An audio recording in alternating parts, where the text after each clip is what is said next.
Welcome back guys. आज हम ratio and proportion के जो क्वेश्चन की सीरीज चल रही है हमारी उसका क्वेश्चन नंबर 53 देखेंगे। तो देखिए 53 क्वेश्चन थोड़ा सा कैलकुलेशन वाइज थोड़ा काम करना पड़ेगा इस क्वेश्चन पर। तो पढ़ते हैं पहले सबसे पहले क्वेश्चन को। 600 रुपए एबीसी में इस प्रकार बांटे गए कि ए के हिस्से के 2/5 भाग से 40 रुपए अधिक, बी के हिस्से के 2/7 भाग से 20 रुपए अधिक तथा सी के हिस्से के 9/17 भाग से 10 रुपए अधिक सभी बराबर है। बी का हिस्सा ज्ञात कीजिए। देखिए 2 लाइन का क्वेश्चन है बट कैलकुलेशन बहुत सारी करवाएगा, तो आप इसके स्टेप बाय स्टेप पहले क्वेश्चन को समझेंगे। इस टाइप के मैंने 2 क्वेश्चन शामिल करे हैं और मैं उम्मीद करूंगा कि इन 2 क्वेश्चंस को करने के बाद इस टाइप का क्वेश्चन अगर किसी भी एग्जाम में आ जाए तो ज्यादा टाइम नहीं लेगा, आप शॉर्टकट भी कर सकते हैं इसका बाद में। तो मैं पहले स्टेप बाय स्टेप इसको समझाने की कोशिश करूंगा। तो देखिए सबसे पहले आपको ये देखना है कि ए का 2/5 से 40 रुपए अधिक और बी का 2/7 से 20 रुपए अधिक और सी के 9/17 भाग से 10 रुपए अधिक, इन तीनों को मुझे अगर बराबर करना है तो मैं क्या करूंगा कि सबसे पहले मैं ए का 2/5 प्लस 40 लिखूंगा। देखिए ये कैलकुलेशन किस तरीके से लिखी हुई है, इसको समझने की कोशिश करना मेरे साथ। कि मैं ए का 2/5 मतलब ए गुणा 2/5 प्लस 40। ठीक है, उसके बाद में बराबर का साइन लगाया और मैंने कहा कि भाई बी का 2/7 यानी बी गुणा 2/7 प्लस 20। 20 अधिक है तो 20 ओ उसमें भी जोड़ दिया। उसके बाद कहता है कि तथा सी के हिस्से का 9/17 यानी सी का 9/17 कर लो और उसमें 10 रुपए अगर वो अधिक बता रहा है तो 10 जोड़ दो और इन सबको बराबर कर दो। अगर ये तीनों वैल्यू बराबर है अपने पास तो इन तीनों बराबर को किसी भी एक कांस्टेंट वैल्यू के बराबर रखकर देखना आपको, यही इसका पैटर्न है करने का। तो अगर हमने ये इक्वेशन बना दी है तो इसके बाद इसको हम ये देखते हैं कि ये तीनों बराबर हैं और तीनों को हम अगर के बराबर करें तो ए का 2/5 प्लस 40 भी तो के बराबर होगा। देखिए किस तरीके से कि ए गुणा 2/5 प्लस 40 बराबर भी के होगा। इसी तरीके से बी का भी बी गुणा 2/7 प्लस 20 बराबर भी के होगा। और थर्ड लिखा है हमने सी गुणा 9/7 प्लस 10 भी के बराबर होगा। अगर यहां तक आप इस बात को समझ चुके हैं तो नेक्स्ट स्टेप में क्या करेंगे, देखिए इन तीनों का बराबर होने के बाद यहां से मैं अगर ये जो दिख रहा है आपको ये वाली कैलकुलेशन, इसमें हम क्या करेंगे कि ए का मान ज्ञात कर लेंगे कि ए का मान कितना है। तो ये 40 अगर पक्षांतरण करेंगे राइट हैंड साइड में तो ये माइनस में हो जाएगा। किस तरीके से कैलकुलेशन चलेगी देखिए, ए यहां बच जाएगा और के ये इधर गया तो ये माइनस में कर दिया हमने, तो के-40 कर दिया। अब उसके बाद आपके पास ये ए से गुणा था 2/5, तो इस 2/5 को अगर बराबर के उस तरफ ले जाएंगे तो ये 5/2 हो जाएगा। ठीक है, 5/2 कैसे होगा, देखिए मैं यहाँ पर साइड में आपको समझाने की कोशिश कर रहा हूँ कि जैसे मान लो ए का 2/5 बराबर अगर कोई भी संख्या है, जैसे मान लो हमने के-40 लिखा है, तो अब इस 2/5 को अगर हम उस तरफ ले जाएंगे तो ये 5 उससे गुणा होगा, 2 नीचे इसके बटा में अगर 1 है तो इससे गुणा होगा, तो यानी 2 नीचे आएगा और 5 ऊपर जाएगा। यानी हम डायरेक्ट इसको क्या लिख सकते हैं, 5/2 से गुणा कर सकते हैं। तो ये कैलकुलेशन, और सिमिलरली हम अगली कैलकुलेशन बी के लिए करें तो बी बराबर क्या हो जाएगा, के 20 उधर गया माइनस का और ये 2/7 7/2 से गुणा हो जाएगा। इसी तरीके से सी की कैलकुलेशन होगी के-10 इंटू 17/9। इतना अगर आप समझ चुके हैं, इसको बार बार देखिए, इस कैलकुलेशन को करके देखिए एक बार, ठीक है, उसके बाद आपको ये बात समझ में आ जाएगी। इतना करने के बाद आप नेक्स्ट कैलकुलेशन क्या बनेगी कि आपके पास ए का वैल्यू आ चुका है, यहाँ पे बी का वैल्यू भी आ चुका है और सी का वैल्यू भी आ चुका है। अगर इन तीनों को हम जोड़ दें तो आपको ये जो 600 रुपए दे रखा है वो मिलेगा। तो आपने क्या किया, ए प्लस बी प्लस सी बराबर क्या होगा, ए का वैल्यू, फिर ये बी का वैल्यू और फिर ये सी का वैल्यू, तीनों को अगर आप जोड़ते हो तो ये कितना होना चाहिए, 600। बस इसी कैलकुलेशन को सोल्व करके हम के का वैल्यू ज्ञात करने की कोशिश करेंगे। तो मैंने इसको कंप्लीट सॉल्यूशन के हिसाब से लिखा है। देखिए आप क्या लिखा है, अगली बार हमने लिखा है 5/2 को हम गुणा करते हैं पहले k से, फिर करेंगे माइनस के 40 से। तो 5/2 को k से गुणा करेंगे तो 5/2 k आएगा। फिर उसके बाद माइनस के 40 से अगर हम 5/2 को गुणा करें तो देखिए 40 को 5 से गुणा करोगे 200, 200 में 2 का भाग दोगे 100 आ जाएगा माइनस का। सिमिलरली हमने किया 7/2 को k से गुणा तो ये आया अपना 7/2 के, फिर माइनस का साइन था, 20 को 2 से काट दिया 10, और 10 को 7 से गुणा किया, माइनस का 70 मिल गया हमें। नेक्स्ट है 17/9 को अगर हम k से गुणा करेंगे तो 17/9 k आ जाएगा, और 17/9 को अगर हम माइनस के 10 से गुणा करेंगे तो ये यहाँ पर माइनस का 10 आना चाहिए। सॉरी, ये थोड़ा साइन में गड़बड़ हो गया है, ये आप इसको माइनस कर लो, ठीक है। माइनस को 170/9 आ जाएगा और बराबर में 600 रह जाएगा। इसके बाद जो नेक्स्ट कैलकुलेशन रहेगी अपनी, वो किस तरीके से होगी कि हमने ये जो है माइनस का 100, माइनस का 70 एंड माइनस का 170/9, इसको हम राइट हैंड साइड में ट्रांसफर करेंगे तो ये तीनों चीजें प्लस की हो जाएंगी, ठीक है।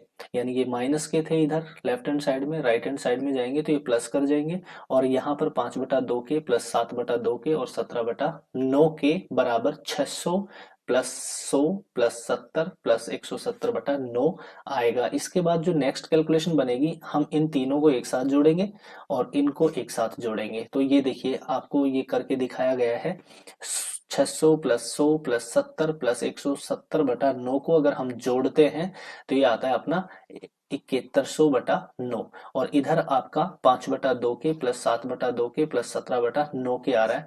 अब इसी को अगर हम थोड़ा सा आगे बढ़ाते हैं तो देखिए हमारे पास कैलकुलेशन जो बनेगी वो क्या बनेगी, यहाँ पर 2, 2 और 9 का एलसीएम 18 आएगा। 2 का भाग अगर 18 में दोगे तो 9 बार जाएगा, 9 को 5 से गुणा करोगे 45 के, इसी तरीके से यहाँ 7 गुणा 9 करोगे तो 63 के, और फिर उसके बाद 9 का भाग अगर आप 18 में देते हैं तो 2 बार जाएगा, 2 को 17 से गुणा करोगे तो 34 के आ जाएगा, और ये आपका इक्वल टू के बाद में जो 7100/9 है वो रहेगा ऐसे के ऐसे। अब अगर मैं इनको जोड़कर लिखता हूं तो इन तीनों का टोटल कितना आएगा, 142 के बटा 18, और बराबर आ जाएगा आपका 7100/9। अब देखिए इस कैलकुलेशन को अगर आप सोल्व करना चाहो तो आप चाहो तो यहां से काट दो कि भाई ये आपका आ जाएगा, देखो 142 है 71 गुणा 2, तो 2 यहाँ आएगा, फिर 100 यहाँ आएगा तो ये 50 आ जाएगा आपका।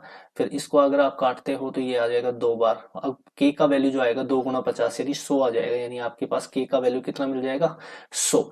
अब इसके बाद जब k का वैल्यू मिल चुका है तो आपके पास b का मान पूछा है, और b का वैल्यू कितना है आपके पास, ये रहा यहाँ पर, ठीक है।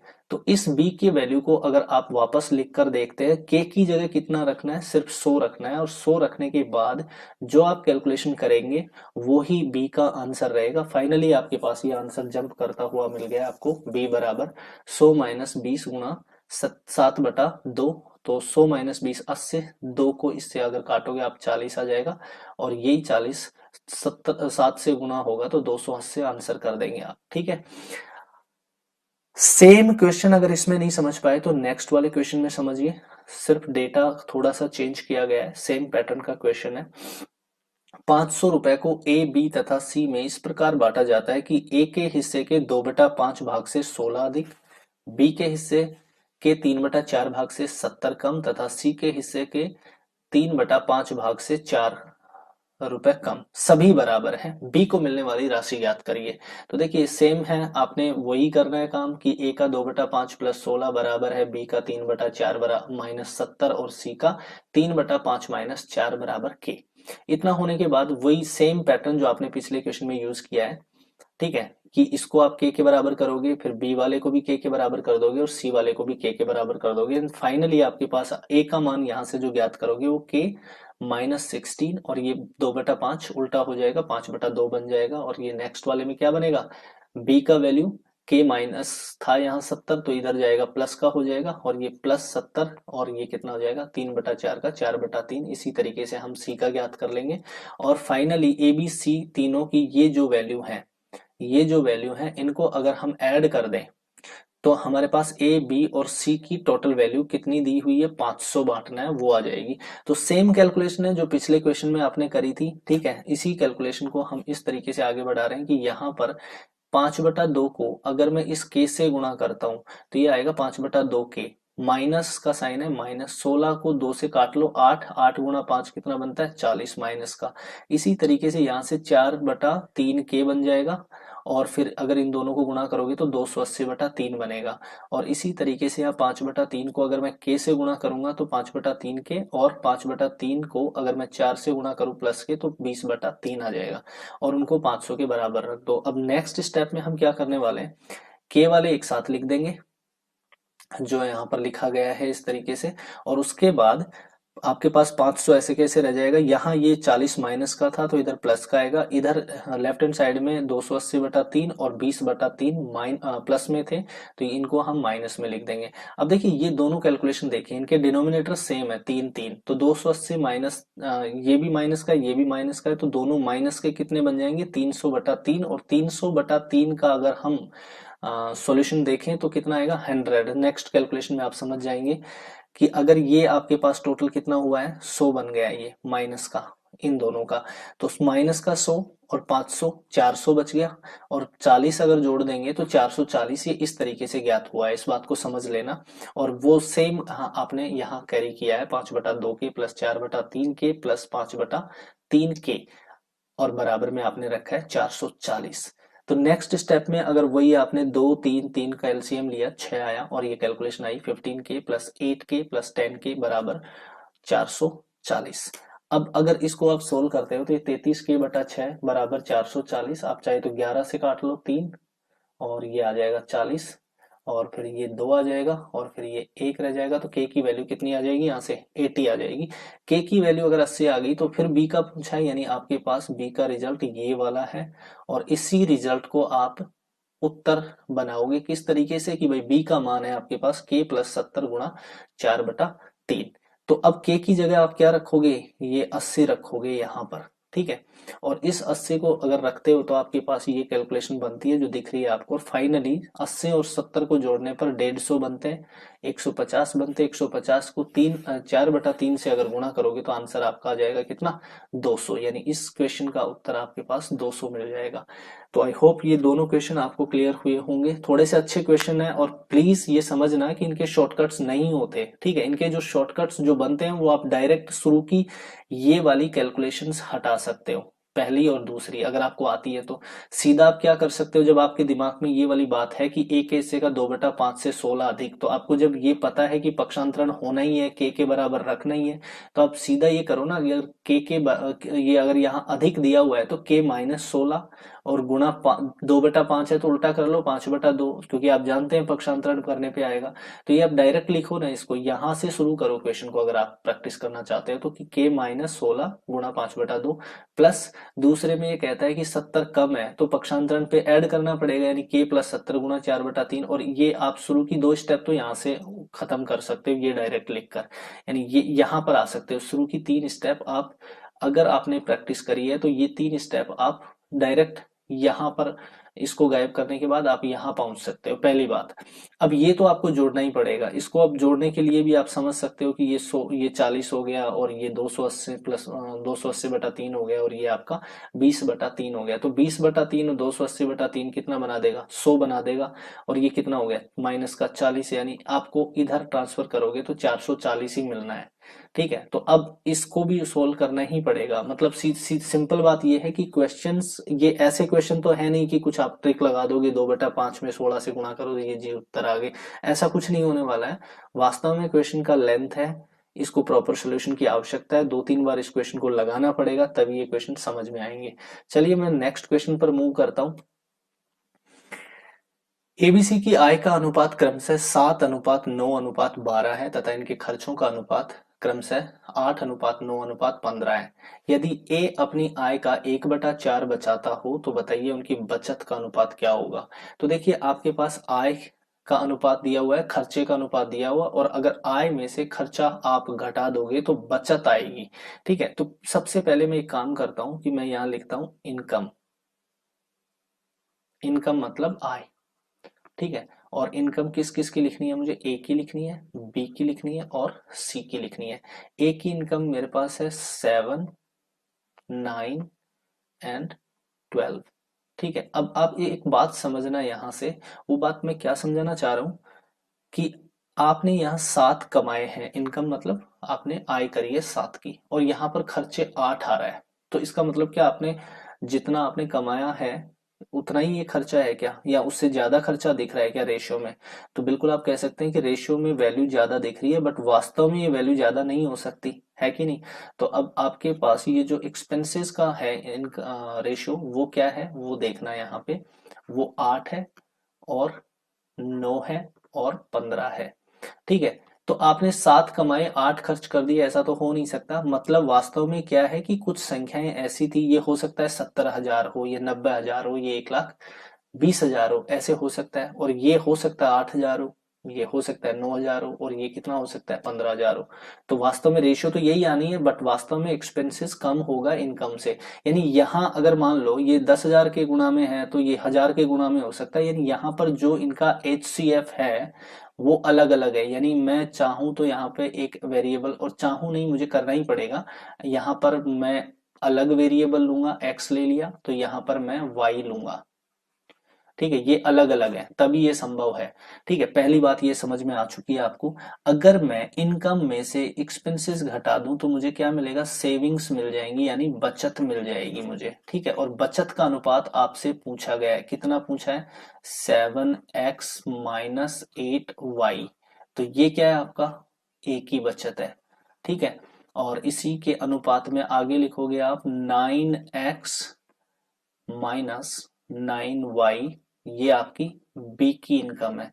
और उसके बाद आप सी की इनकम कितनी रहेगी, 12x-15y, ये आपका सी का बचत का रेशियो आएगा। अब इसी को सोल्व करना पड़ेगा। अगर हमारे पास एक्स और वाई की वैल्यू अगर आ जाए तो हम इसका सिंपली अनुपात बता सकते हैं। तो अब मैं यहाँ पर साइड में इस जगह आपको एक्स और वाई का मान बताता हूं। देखिए उसने कहा 7x, ठीक है, और ये क्या है, आय है, इनकम है ये। ठीक है, इनकम को आई से डिनोट कर रहा हूं, और मैं लिख रहा हूं यहाँ पर खर्चा, एक्सपेंसेस, एक्सपेंसेस में लिख देता हूं 8y।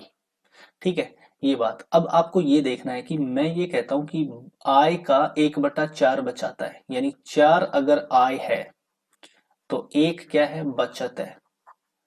ठीक है, तो इसका मतलब क्या है भाई, इसका मतलब ये है कि खर्चा कितना हो गया है, खर्च हो गया है 3, 3 खर्चा हुआ है। यानी अगर खर्चा 3 है तो आय कितनी है, 4 है। अब इसको आप ये लिखना है कि ये इनकम और ये खर्चा जो एक्सपेंसेस का है, इनकम है ये, और ये खर्चा का अनुपात 7x/y, 8y बन रहा है। तो उसी को आप यहाँ पर अगर खर्चा और आय का अनुपात, यानी मैं यहाँ देखूं आय अनुपात खर्च, ये कितना बन रहा है, तो आय कितनी है आपकी 4, और खर्च कितना है 3। तो आय बटा खर्चा लिखोगे कितना आप, 4/3। अब इसको वज्र गुणा करके एक्स और वाई का मान ज्ञात कर लेंगे, यानी x/y कितना आ जाएगा। अब देखिए ये 7 है, 3 से गुणा होगा तो कितना आ जाएगा, 3 × 7 21, और y अगर ये 8 4 से गुणा करोगे तो ये कितना आएगा 32। यानी x की वैल्यू आपके पास 32 आ गई, और y की वैल्यू कितनी आ गई, 21 आ गई है। तो अब x और y की वैल्यू यहां पर रख के आपको क्वेश्चन का आंसर करना है। यानी 7x की वैल्यू कितनी है, 32, -8 × 21, पहला। दूसरा, यहां पर आपके पास 9 दोनों में है, तो 9 × 32 -9 × 21, ये आपके पास बी का बचत का अनुपात आएगा। और फाइनली सी का बचत का अनुपात आएगा 12 × 32 -15 × 21। ठीक है, अब ये मुझे लगता है कि 7 × 32 में से 8 × 21 आप घटा लोगे, यानी इतना आप सब कर सकते हो। और अगर आप ऐसा करेंगे तो आपको इसका आंसर मिलना शुरू हो जाएगा, और वो आंसर क्या होगा मैं आपको करके दिखाता हूँ यहाँ पे। देखिए 7 × 32 करोगे 224 आएगा, और 8 × 21 करोगे तो 168 आएगा। तो 224 में से 168 अगर आप घटाओगे तो ये बचेगा 56। और यहाँ पर 9 कॉमन ले लो, 32 में से 21 अगर आप घटाओगे तो कितना बनेगा, 11, 11 को 9 से गुणा करोगे तो ये आ जाएगा आपका 99। और उसके बाद 12 × 32 अगर आप करते हो तो आपके पास लगभग 320 प्लस 64 384 आ जाएगा ये। 384 इसका आएगा, और 15 को 21 से अगर आप गुणा करोगे तो ये 15 को 20 से गुणा करोगे तो ये आएगा 321 आ जाएगा, यानी 315 आ जाएगा आपके पास। तो 315 अगर आप घटा देते हैं 384 से तो ये आएगा 70 से एक कम 69। तो ये रेशियो बन जाएगा आपका, ये आंसर बन जाएगा। और ये कौन से ऑप्शन में है ये मैं अगर देखता हूं तो ये मेरा बनता है डी ऑप्शन। तो डी ऑप्शन में आंसर कर लूंगा। इसको फिर से देखना, क्वेश्चन को कुछ नहीं है, सिंपल स्टेप है। 7x मान लो और यहाँ 8y मान लो, यानी इनकम के साथ x ले लो वेरिएबल, और एक्सपेंसेस के साथ यानी खर्चों के साथ y ले लो वेरिएबल। अब 7x में से 8y घटा दो, 9x में से 9y घटा दो, और 12x में से 15y घटा दो, तो आपको सेविंग यानी बचत का अनुपात मिल जाएगा। और बचत का अनुपात जो आना है उसके लिए आपको x और y की वैल्यू याद करनी पड़ेगी। तो यहाँ पे एक हिंट दिया है क्वेश्चन ने कि 1/4 बचाता है। तो जब 1/4 बचाता है, 1/4 अगर वो बचाता है तो 1/4 का मतलब ये है कि 4 आय है तो एक उसमें बचत है, यानी खर्चा कितना है 3 है। आय और खर्चे का अनुपात जो होना चाहिए वो 4:3 होना चाहिए। और उसी को आप लिखोगे कि अगर मैं ए की बात करूं या बी की बात करूं, कहीं से भी अगर मैं देखना चाहूं तो मैं ए से यहाँ से ए ने ए का बोला है 1/4 बचाता है, तो मुझे ए से ही ड्राइव करना है इस क्वेश्चन को एक्स और वाई के लिए। तो फिर मैंने 7x/8y बराबर 4/3 करके देखता हूँ, तो एक्स और वाई की वैल्यू 32 और 21 मिल जाती है, जिसकी कैलकुलेशन यहाँ आगे मैंने लिखी है। चलिए नेक्स्ट क्वेश्चन पर देखते हैं एक बार। अच्छा क्वेश्चन था ये भी। फिर से एक बहुत बढ़िया क्वेश्चन आपके सामने है। एक व्यक्ति 2560 किलोमीटर की दूरी का कुछ भाग वायुयान से, कुछ भाग जलयान से तथा शेष भाग कार द्वारा तय किया। वायुयान, जलयान तथा कार द्वारा लिए गए समय का अनुपात 1:4:5 है तथा इन यात्राओं में प्रयोग किए गए साधनों की औसत गतियों का अनुपात 20:1:8 है। यदि पूरी यात्रा में औसत गति 64 किलोमीटर प्रति घंटा रही हो तो जलयान की औसत चाल क्या, ज्ञात करें। देखिए क्वेश्चन को स्टेप बाय स्टेप समझते हैं। हमारे पास तीन साधन हैं यहाँ। पहला है कुछ भाग वायुयान। वायुयान को अगर मैं एयर लिख दूं तो कोई प्रॉब्लम नहीं है आपको, और मैं अगर जलयान को शिप लिख दूं और कार का सी लिख दूं तो कोई तकलीफ नहीं होगी। और इनके समय का अनुपात यानी जो टाइम का रेशियो है, टाइम का जो रेशियो है वो है आपके पास 1:4:5। यहां तक आपको किसी को कोई तकलीफ नहीं होनी चाहिए। उसके बाद देखते हैं इनमें औसत गति यानी स्पीड एवरेज स्पीड क्या है, 20, 1 और 8 है। तो अब मैं यहां से एक चीज देखता हूं, इस टाइम के रेशियो को मैं स्पीड के रेशियो से गुणा कर दूं तो टाइम गुणा स्पीड क्या आएगी, एवरेज डिस्टेंस आ जाएगी। एवरेज डिस्टेंस आ जाएगी, यानी डिस्टेंस का रेशियो आ जाएगा। और डिस्टेंस का रेशियो कितना आएगा 20, और इन दोनों को गुणा करा तो कितना आया 4, और ये कितना आ जाएगा 40। तो ये टोटल कितना है आपके पास, टोटल एवरेज डिस्टेंस कितनी बन गई 64। और ये 64 जो एवरेज डिस्टेंस बनी है यहाँ पर, यानी इसी एवरेज डिस्टेंस को आप कह रहे हो कि 2560 किलोमीटर है। 2560 किलोमीटर है। तो एक का वैल्यू कितना आ जाएगा यहाँ से, ये आएगा आपका 40। एक का वैल्यू आएगा 40 किलोमीटर। एक का वैल्यू 40 किलोमीटर है। तो यहाँ पर आपसे पूछा क्या गया, जलयान की औसत चाल, यानी अगर आप इसको गुणा कर दो 40 से तो इसकी टोटल डिस्टेंस आ जाएगी आपके पास 160 किलोमीटर। देखिए इतना आपको पता चल चुका है कि हवाई जहाज की टोटल कवर्ड डिस्टेंस कितनी है 160 किलोमीटर, यानी जलयान 160 किलोमीटर चला है। ठीक है, उसने जो भी यात्रा तय की है वो जलयान के द्वारा 160 किलोमीटर की तय की है। अब उसके बाद उसकी एवरेज स्पीड पूछ रहा है। तो एवरेज स्पीड के लिए हमने करना क्या था, वो ये देखना था कि हमें ये टोटल एवरेज स्पीड जो दिया हुआ है, मतलब जो टाइम दिया हुआ है, उसको हम एक काम करते हैं। या सबसे पहले मैं यहाँ पर एक चीज लिखना चाहता हूँ। वो बात ये है कि टोटल डिस्टेंस में अगर मैं एवरेज स्पीड यानी जो टोटल स्पीड है, स्पीड का भाग दे दूं तो मुझे क्या मिलेगा? टोटल डिस्टेंस में स्पीड का अगर भाग दे दूं, मैं टोटल पूरी यात्रा के दौरान जो भी स्पीड रही थी उसका अगर मैं भाग दे दूं तो मुझे टाइम मिल जाएगा। ठीक है, अब फाइनली टोटल डिस्टेंस कितनी है? 2560 और एवरेज स्पीड क्या रही है पूरी यात्रा के दौरान? 64 किलोमीटर। अगर मैं इसमें 64 का भाग दे दूं तो ये मुझे आएगा 40 घंटे का टाइम लगा है। उसको टाइम कितना लगा है? 40 घंटे का। जबकि यहाँ पर जो टाइम का रेशियो दिया हुआ है वो कितना है? 1 4 5, यानी टाइम यहाँ पर 10 लगा है और 10 की वैल्यू कितनी है? ये 40 है, ये वाला 40 मैं यहाँ पर दिखा रहा हूँ आपको, ये वाला 40 घंटे। ठीक है, तो एक की वैल्यू कितनी होगी भाई? 4 घंटे होगी। ठीक है, अब एक की वैल्यू 4 घंटे होगी तो यहीं से आप इसको 4 से गुणा करोगे, इसको 4 से गुणा करोगे और इसको 4 से गुणा करोगे तो इनका टाइम भी आ जाएगा। यानी अगर मैं यहाँ पर दोबारा लिखूं इनका, यहां से एरोप्लेन, शिप एंड कार, और इनका जो टाइम लिखूंगा वो क्या लिखूंगा? 1:4:5। और मैं फिर से कर देता हूँ, अगर ये 10 बन रहा है और 10 की वैल्यू अगर ये 40 है, कौन सी वाली 40? ये वाली। तो एक की वैल्यू कितनी है? 4 है, और अगर मैं इनको 4 4 से गुणा करता हूँ तो ये वास्तव में क्या आएगा? 4 आएगा। और अगर मैं इसको भी 4 से गुणा कर दूं तो 16 आएगा, और इसको अगर मैं 4 से गुणा करता हूं तो ये आएगा 20।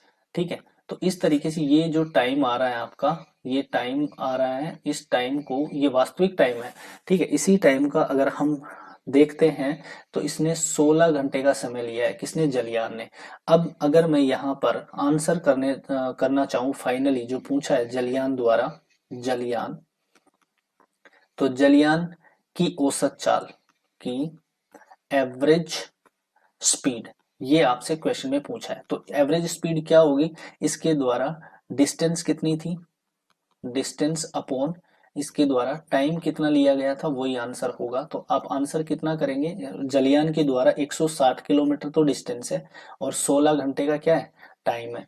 तो 160 बटा अगर 16 करोगे तो ये आपके पास आएगा 10 किलोमीटर पर आवर की इसकी स्पीड रहेगी। ये आंसर है। थोड़ा सा कैलकुलेशन का क्वेश्चन है, कुछ ज्यादा नहीं है। आप इसको रिवाइंड करके देखिए, मैं कहता हूँ बार बार देखिए ऐसे क्वेश्चंस को।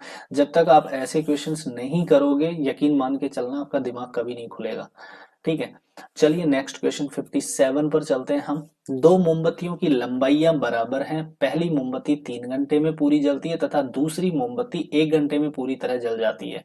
यदि दोनों को एक साथ जलाया गया हो और दोनों मोमबत्ती एक दर से जले तो बताइए कितने समय के बाद इन मोमबत्ती की लंबाई का अनुपात 2:1 हो जाएंगे। क्वेश्चन को समझना बहुत जरूरी है। मैं आपको इस क्वेश्चन को थोड़ा सा सिंपल बनाने की कोशिश करता हूँ, किस तरीके से हम इसको सोल्व कर सकते हैं। तो देखिए, दो मोमबत्ती हैं, एक 3 घंटे में जलती है और दूसरी 1 घंटे में जलती है। ठीक है, ये थोड़ा सा आप इस तरीके के वर्डों पे ध्यान रखना कि पहला न्यूमेरिकल लिख दिया 3 और दूसरी बार में हिंदी में लिखा है या इंग्लिश में लिख देगा 1 आवर। ठीक है, तो ऐसे थोड़ा सा आंखें धोखा खा सकती हैं, इस चीज को ध्यान में रखिए। ठीक है, मैं एक काम करता हूँ, मैं पहले ये मान के चलता हूँ कि पहली मोमबत्ती 3 घंटे में जलती है। ठीक है, और दूसरी मोमबत्ती 1 घंटे में जलती है और दोनों की लंबाइयां बराबर है। ये वही क्वेश्चन है जैसे वो कहता है कि एक आदमी एक काम को इतने दिन में करता है, दूसरा आदमी कुछ दूसरे टाइम में करता है, लेकिन काम कितना है? सेम है, यानी लंबाई कितनी है यहाँ पर? बराबर है दोनों की। तो मैं ऐसे मान लेता हूँ 3 और 1 दोनों का कौन सी संख्या में पूरा पूरा भाग जाता है? 3 में जाता है। तो मैं एक काम करता हूँ, या तो इन तीनों का एलसीएम यानी 3 यूनिट में क्या मान लेता हूँ? उसकी लेंथ मान लेता हूँ। ठीक है, 3 यूनिट मान लो उसकी लेंथ है मोमबत्ती की, आप ऐसे मान सकते हो। ठीक है, अब 3 यूनिट अगर मोमबत्ती की लेंथ है तो यहाँ पर 3 घंटे लगाता है तो ये 1 यूनिट पर आवर जलेगा। यहाँ 1 यूनिट पर आवर, और यहाँ पर 1 घंटे में ही अगर जल जा रही है मोमबत्ती, यानी उसकी क्वालिटी थोड़ी सी खराब है। तो इसका मतलब यहाँ पर 3 यूनिट, 3 यूनिट पर आवर जल जाती है। ये इनकी स्पीड का रेशियो आ गया जलने का। ठीक है, अब आपको सिर्फ इतना सा समझना है इस क्वेश्चन के लिए, इतना, ये यहां तक तो बेहद सिंपल है। लेकिन अब आगे क्या करना है कि आपने मान लो, माना टी आवर के बाद, टी आवर के बाद या टी समय के बाद, टी समय के बाद रेशियो क्या बनता है, 2:1 बनता है। तो टी टाइम जलेगा कौन सी स्पीड से, 1 की यूनिट की स्पीड से, और जलना कितना है, 3 यूनिट। तो पहली वाली मोमबत्ती जो है वो 3 यूनिट जलेगी, यानी 3 जलना है टोटल, और इसमें से टी समय के बाद में कितना जल जाएगा, अगर एक घंटे में कितना जलता है, 1 जलता है, तो टी घंटे में कितना जलेगा, 1 टी, इतना जलेगा। और उसी टी घंटे के बाद में दूसरी मोमबत्ती कितना जलेगी, 3 तो जलना था टोटल उसकी लेंथ, और उसमें से टी घंटे के बाद में वो अगर 1 घंटे में 3 यूनिट जलती है, तो टी घंटे के बाद में वो 3 टी जल जाएगी। और ये जो रेशियो बनेगा टी घंटे के बाद का, टी घंटे के बाद यानी टी समय के बाद जो रेशियो बनेगा वो ही बनेगा 2:1। देखिए इस क्वेश्चन के लिए बेहद सिंपल ये कैलकुलेशन, आप अगर आप सीख गए हैं, ये बनाना सीख गए, तो आगे जितने भी क्वेश्चन इस टाइप के आए उसमें डायरेक्ट आप यही लिख सकते हैं कि 3 और 1 घंटे में जलती है, यानी इन दोनों का एलसीएम 3 है, तो 3 हम ये मान लेते हैं मोमबत्ती की लेंथ। तो उसमें से जो ये वाली यूनिट बन रही थी यहाँ पे, इसके साथ कोई भी एक टाइम टी मान लो, एक्स मान लो, जो मर्जी है मान लो, उसको घटाकर ऊपर नीचे रेशियो में लिखने के बाद जो रेशियो बताता है उस रेशियो में कन्वर्ट कर दो। अगर ये 1:1 बराबर कहता है तो बराबर होता, 3:1 होता तो 3/1 करते। अब फिलहाल मैं क्या करूंगा, इनके क्रॉस गुणा करके सोल्व करने की कोशिश करूंगा। तो 1 को 3 इससे, इस वाले से गुणा करना है मुझे, इस पूरी वाली कैलकुलेशन को इससे गुणा करना है और इसको इससे गुणा करना है। तो क्या लिखूंगा मैं, 3 - 1 टी बराबर, 2 को 3 से गुणा करूंगा तो 6 - 6 टी। अब ये माइनस का इधर आ जाए मेरा, तो यहाँ पर 1 माइनस का है और ये कितना है, 6 माइनस का, तो ये बनेगा 5 टी, और ये 3 उधर चला जाए तो ये 3 बना, यानी टी का मान जो आया यहाँ आया 3/5 घंटे। और 3/5 घंटे को आप आराम से कह सकते हो कि अगर मिनट में बदलना है तो क्या करोगे, 60 से मल्टीप्लाई कर दो, यानी ये भाग जाएगा 12 और ये आएगा 36 आंसर। 36 मिनट्स में आपका ये क्वेश्चन यानी 2:1 का रेशियो हो जाएगा, पहला आंसर है। ठीक है, इसमें नहीं समझ पाए तो दूसरे में समझो। दूसरे में मैं क्या कह रहा हूं कि समान ऊंचाई की 2 मोमबत्तियां हैं, एक ही समय पर जलाई गई, और पहली मोमबत्ती 8 घंटे में, दूसरी कितने में, 6 घंटे में। तो मैं क्या करूंगा, अब लिख दूंगा यहाँ 8 घंटे और यहाँ 6 घंटे, इन दोनों का एलसीएम में 24 मान लेता हूँ यूनिट में। ठीक है, ठीक है, 24 यूनिट मान लेता हूँ, तो यहाँ कितना आ जाएगा, 3, और यहाँ कितना आ जाएगा, 4। बस इतना सा लिख के आप डायरेक्ट क्या करोगे, 24 - 3 टी अपॉन, लिख दोगे आप 24 - 4 टी, 4 की स्पीड से चल रहा है तो टी समय बाद ये बनेगा, और बराबर क्या बनना चाहिए, 2:1 का ही रेशियो कह रहा है ये वापस। अब इसको आगे अगर आप सोल्व करोगे तो 1 से इसको गुणा करो, कितना आ जाएगा बताइए, 24 - 3 टी बराबर, यहाँ पर आएगा 48 - 8 टी। ठीक है, इतना होने के बाद आप इस 24 को इधर ले जाओ, इसको इधर लेके आओ, 8 टी इधर आएगा तो 3 टी से घटकर कितना बनाएगा, 5 टी बराबर 24। ठीक, अब इसके बाद आपका टी का वैल्यू जो आएगा वो आएगा 24/5, यानी इसको अगर आप सोल्व करना चाहें, ये घंटे में आ रहा है, तो इसको अगर आप सोल्व करना चाहें तो आप सिंपली यहां से कर सकते हैं, 4 सही 4/5 घंटे।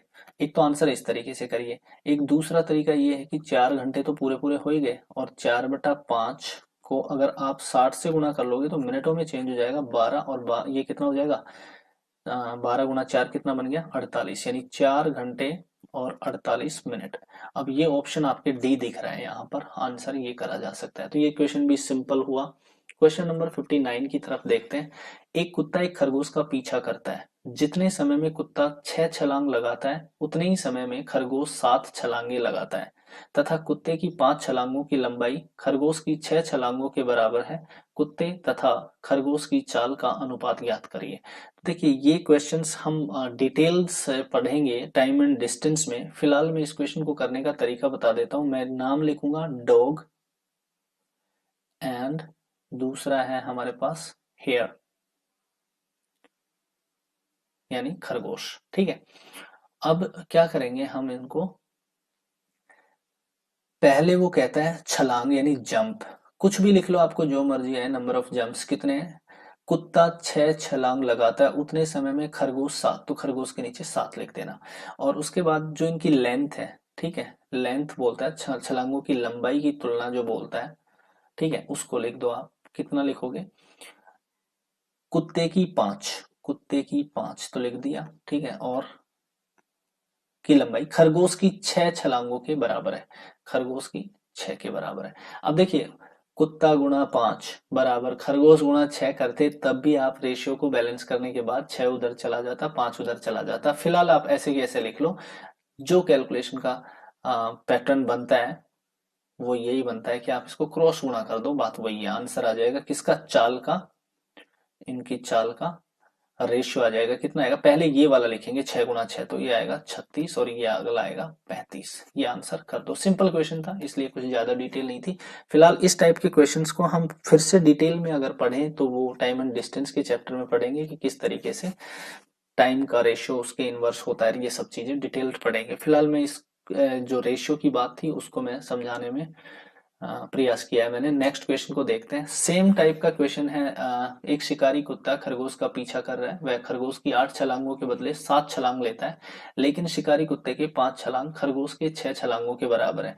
तो फिर से देखिए, शिकारी कुत्ता हो या कैसा भी कुत्ता हो, आपका क्वेश्चन एक ही रहेगा, शिकारी कुत्ता। ठीक है, क्या करना है? शिकारी कुत्ते का रेशियो बनाना है, किसके साथ? खरगोश के साथ।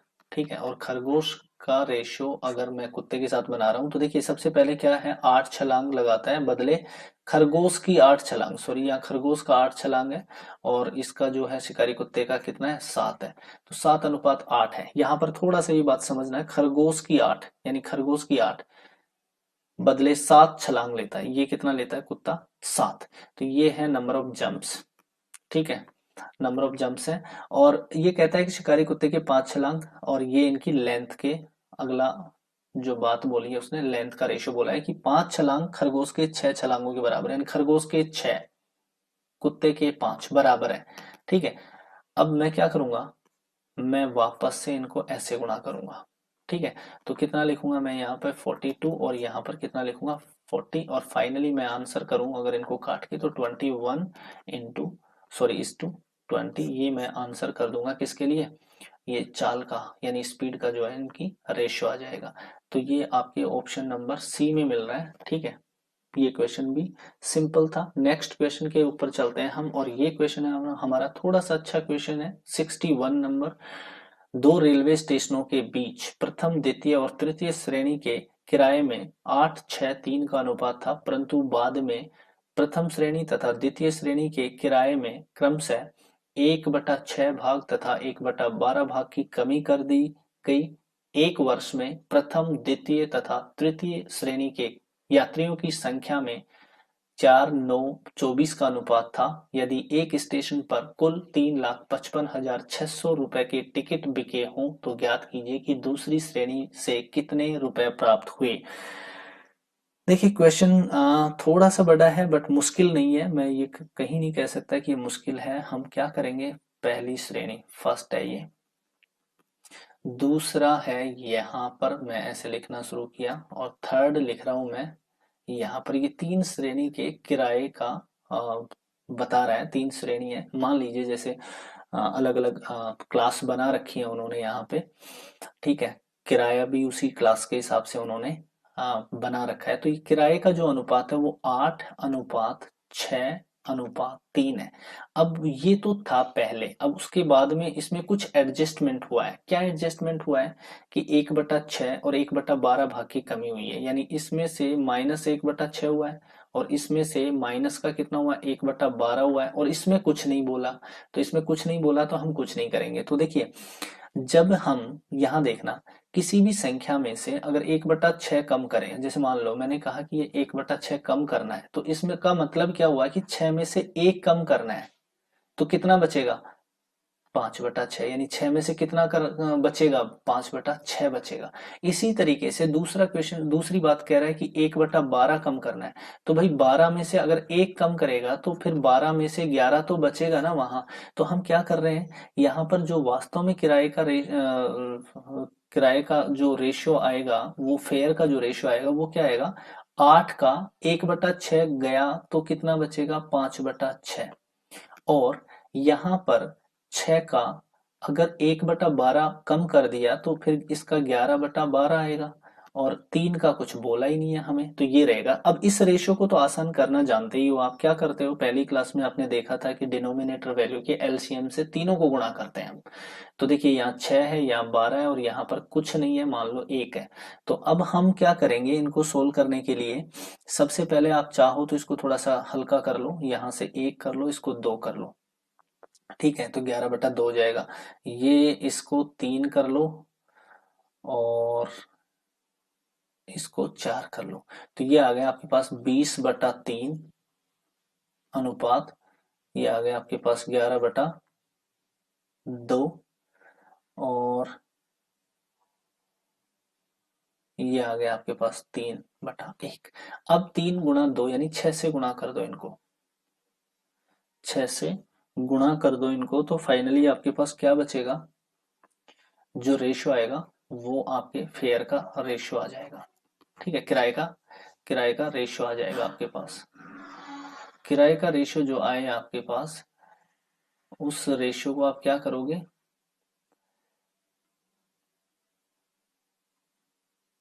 लिखोगे यहाँ पर, तो क्या लिखोगे देखना, अगर मैं 3 से इसको काटूंगा तो ये 20 बार जाएगा, और 20 × 20, सॉरी, कितने से गुणा करना था, 6 से, हाँ, तो यहाँ पर 2 बार जाएगा, और 2 को मैं 20 से गुणा करूंगा तो ये 40 अनुपात, यहाँ पर 3 आया, तो ये आया 33, और यहाँ पर आ जाएगा 6 × 3 18। अब ये जो टोटल किराया बना है, ये बनाया, इसी को आपने आगे बांटना है। ये टोटल कितना बना है, आप देखिए, आप 40, 33 और 18, इस तरीके से जो टोटल बन रहा है आपका, मैं यहाँ लिख रहा हूँ एक बार,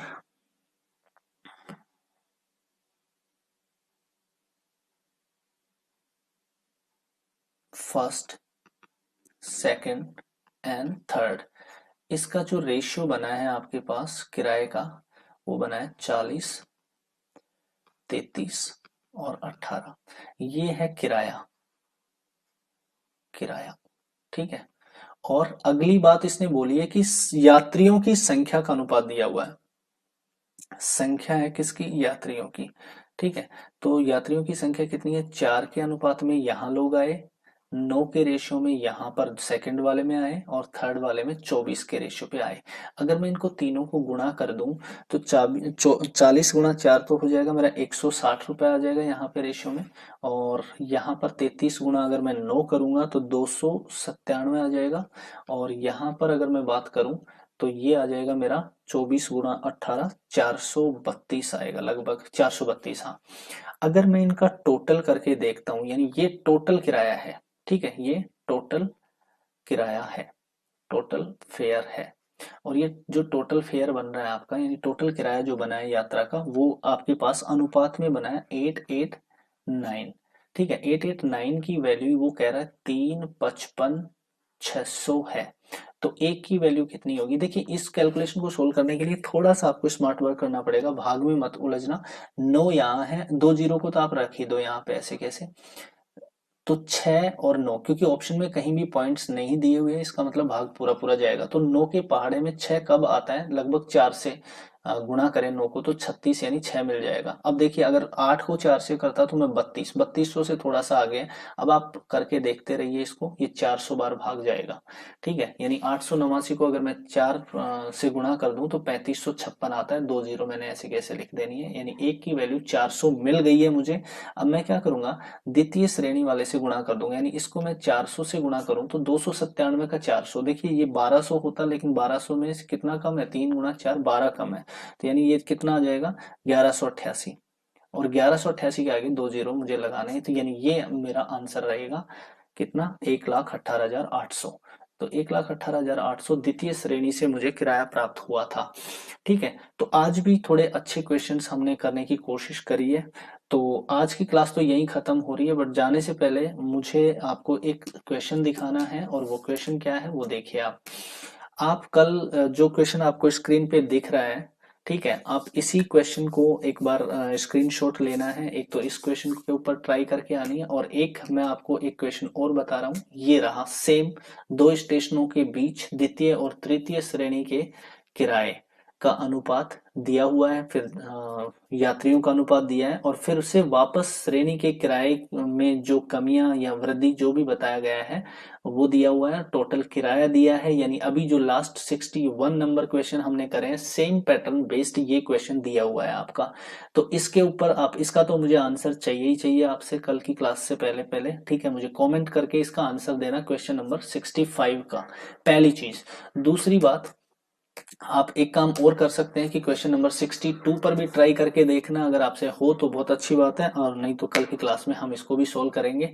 फाइनली आज की क्लास यहीं पर समाप्त करता हूं। Thank you so much. और आपका ये पेशेंस काबिले तारीफ है, आपको एग्जाम में जीत दिलाएगा मेरे भाई। अच्छे क्वेश्चंस के ऊपर प्रैक्टिस करना शुरू कर दो, क्योंकि अभी एग्जाम कई अलग अलग पैटर्न्स फॉलो कर सकता है कभी भी। तो उस तरीके से मैं अगर आपसे बात करूं कि क्वेश्चंस बड़े क्यों करने चाहिए, हर एग्जाम में तो बड़े क्वेश्चंस नहीं आते, बट अगर आपके पास समय है तो एक बार ट्राई जरूर करिए। Thank you so much.